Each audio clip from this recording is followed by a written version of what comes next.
Hello, Mikey. How are you? Hi, I'm Mike. All right, you're going to help me out with this review, okay? Okay. All right, today we're going to be talking about a new track pack that just came out for the Trackmaster line, which is called the Flexi Track. All right? What's that called? It's called the Flexi Track. I'll let you see it. Hold on. Okay, the Flexi Track is a new track pack that comes out for the Trackmaster. And is that the picture on the back of the box? And it is potentially a versatile track that can take the place of some tracks that we've been looking. Yeah, see how it can do different stuff, Mikey? And also it can do different configurations for you and different lengths. Okay? Okay. That's kind of cool. So we have the track right here. This is what the track looks like, and it can move all kind of ways, so curvy. And we've also noticed that it can move height-wise. It can move up and down. So some of the heights that you might have been trying to get with some of the standard Trackmaster riser tracks, like either this one or some of the other riser tracks, or sometimes like that, might be able to be fixed with this Flexi track, which we're going to see. Okay? Okay.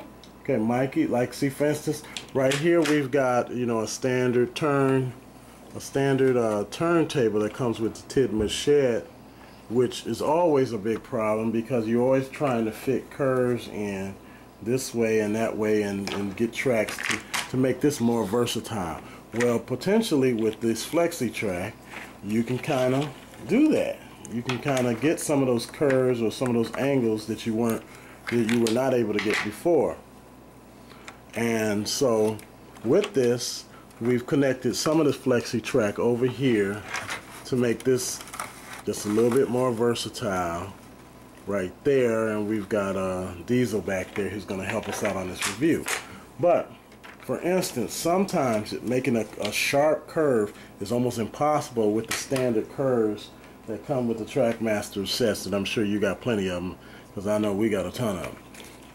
But anyway, so what happens is sometimes you want to make what's called a half curve.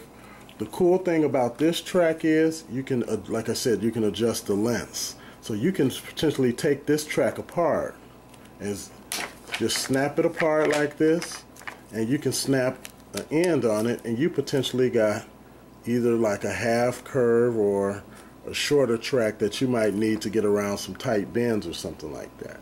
So this is really going to be a really versatile track for people who are looking to do big setups or different setups that are not standardized, or to get more use out of some of your older Trackmaster items that you might think are rigid or too restricted. Also, Mikey, all right, so what do you got over here? The Shake Bridge, right? Yes. Okay, so something this track should be able to do is it's going to be able to, like I said, to adjust to different heights. Okay, so all right, now I got to go into the Shake Bridge, but of course you're still going to need risers of some sort to kind of help the trains get up the inclines. The risers don't fit snug because of this little these two little notches under here. This track really doesn't fit with those type of notches. So of course they fit on the end just like with the normal tracks that will let them connect to other tracks and probably be versatile that way, but not in the middle of the track. So you're gonna have to kind of get a little bit unstandardized if you use risers. You're still gonna need them, of course, to get up these inclines and everything and help the trains come along, but you're gonna have to not be looking at, you know, your standard one, meaning, you know, riser 1 and riser 2 and all that. You gotta kind of just put them where you need them, you know. So start Diesel up. Let's start Diesel up and see if you can get up this little incline. So there's Diesel coming around around, coming around, coming around. I'm gonna stop him right here. He's gonna go, and he's gonna travel up. Okay, he traveled up pretty good. All right, why don't we back him up? Back him up. See what he can do backwards.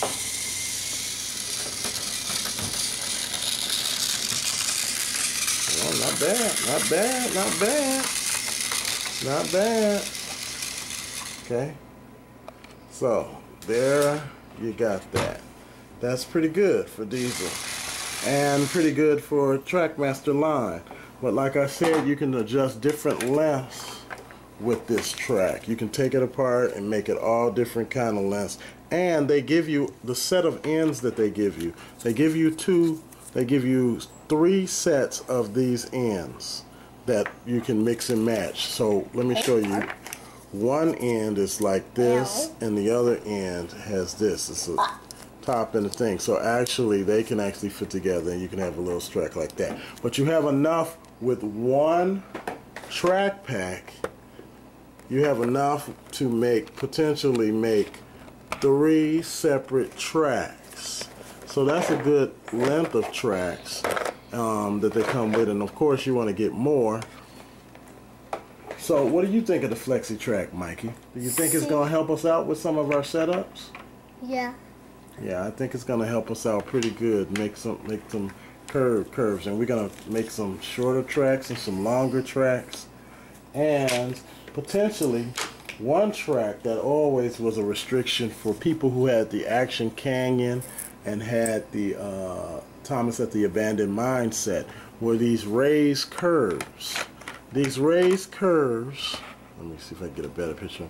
They would always raise up and turn to the right. You know, and so you could only build that mountain with those risers one way. Well, potentially with this track, you should be able to build the riser the opposite way, because you get more than enough track to cover that raised curve length. So you can potentially turn it the other way. And so maybe you can make Action Canyon, or you can make a Abandoned Mine going opposite ways, which might be cool. You know, you think, Mikey, that might be cool? Yeah. Yeah, I think that might be cool. Because this is Mikey and Dad signing off. Say bye.